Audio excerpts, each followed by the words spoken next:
బోనం అంటే సంస్కృతంలో భోజనం. ఇది అమ్మవారికి సమర్పించే ప్రత్యేక నైవేద్యం. సాధారణంగా బియ్యం, పెరుగు, బెల్లం, కొబ్బరి, నువ్వులు వంటి పదార్థాలతో తయారు చేసిన మిశ్రమాన్ని వేపాకుతో అలంకరించి కుంకుమ, పసుపుతో రంగులద్ది దోస ఆకారంలో తయారు చేసి ఆకు లేదా బట్టతో కప్పి తలపై మోసుకుంటూ ఊరేగింపుగా తీసుకువెళ్ళి అమ్మవారికి సమర్పిస్తారు. కృతజ్ఞతాభావం. సంవత్సరం పొడవునా కుటుంబానికి ఆరోగ్యం, సకల శుభాలు కలిగించినందుకు గ్రామదేవతకు కృతజ్ఞతగా బోనం సమర్పిస్తారు. రక్షణ.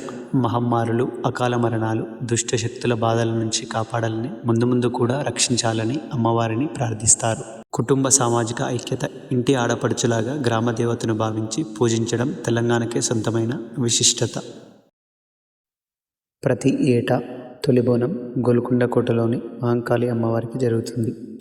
ఆ తర్వాతే నగర వ్యాప్తంగా, తరువాత పల్లెలన్నీ ఈ బోనాలు నిర్వహిస్తాయి.